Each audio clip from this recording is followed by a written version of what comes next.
Hello, everyone, and welcome to this conversation series.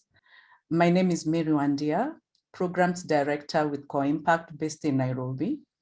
I am extremely delighted to host this conversation on barriers and opportunities, exploring the journeys of women leaders in Africa. Everjoyce and Shamila, you're both leaders in your own right. Could you share with us your understanding of feminist leadership?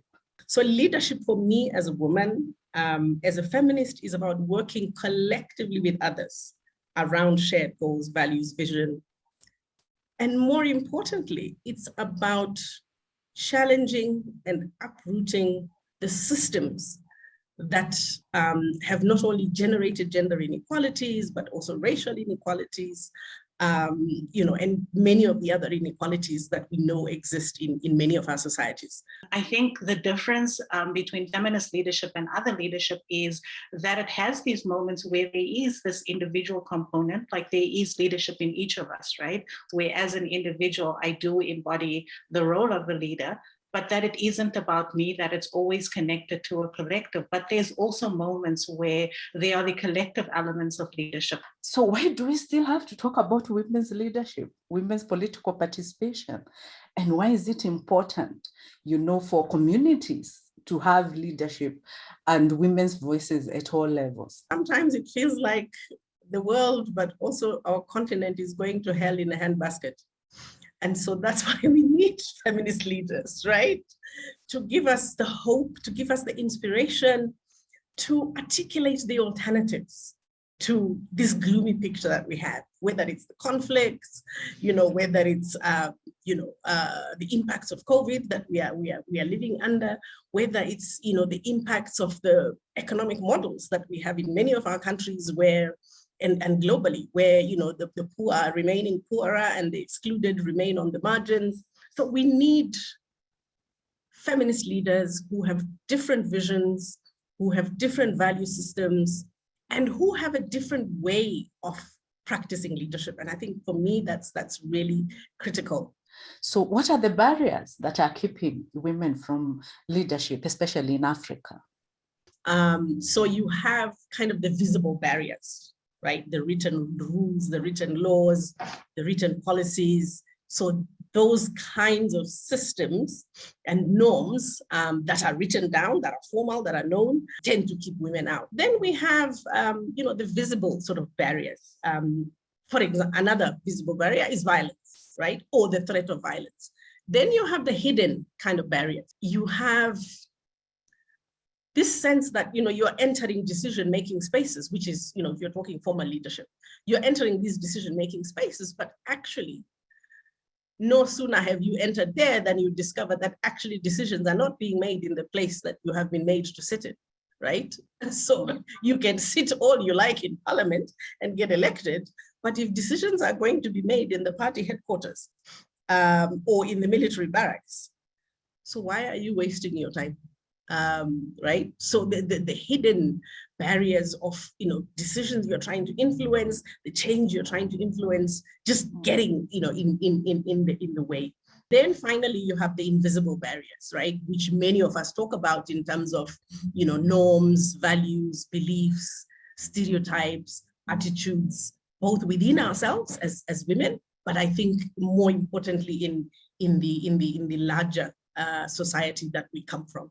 So how could we do better in operationalizing this term in terms of, practicing intersectional women's leadership?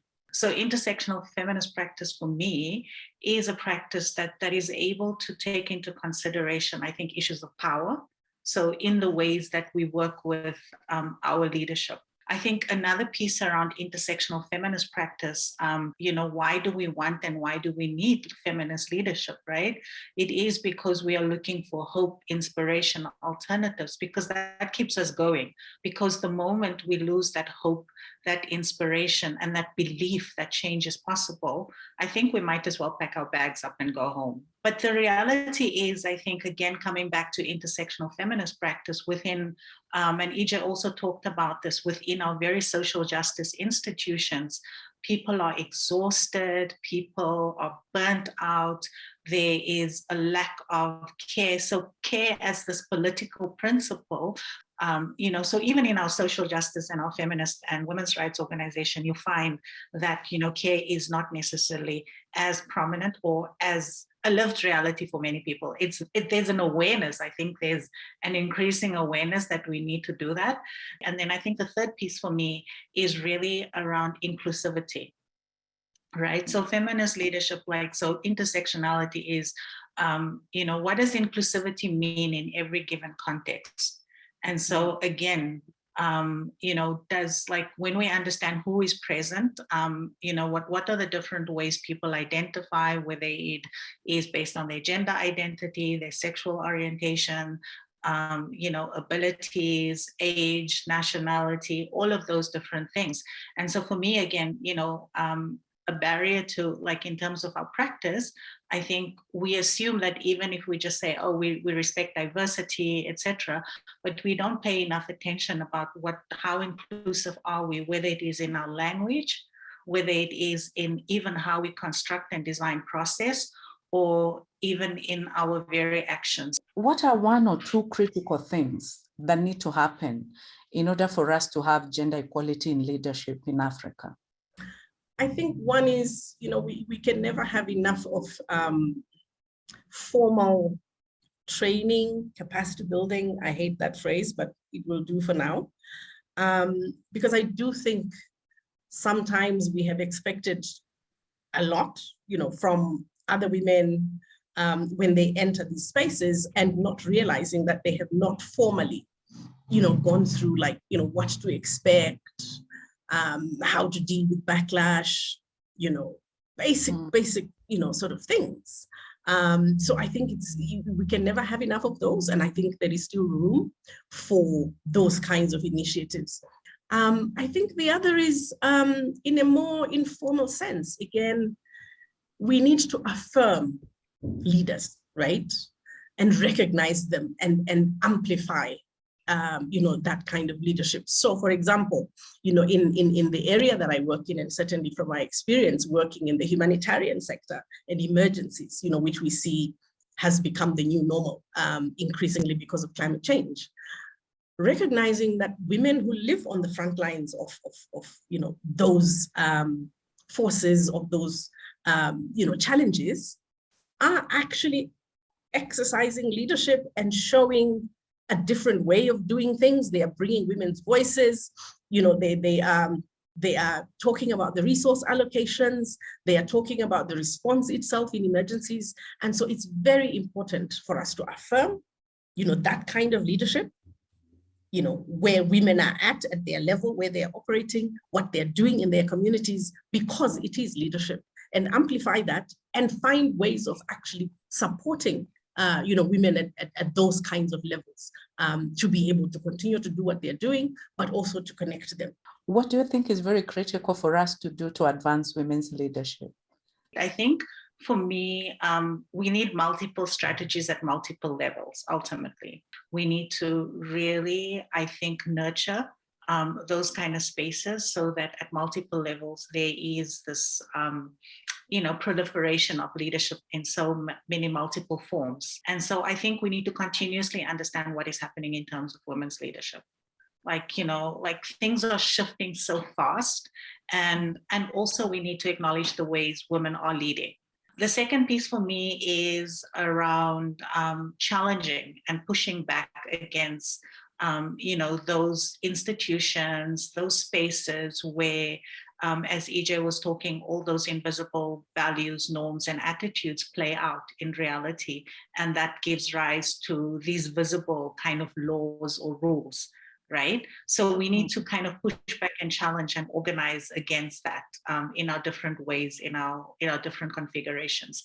The third one is, EJ talked about this, continue creating opportunities to increase the visibility and voice of particular groups of people that may not be visible in leadership currently. And then the fourth strategy for me is around resources. We need to make the resources available for this.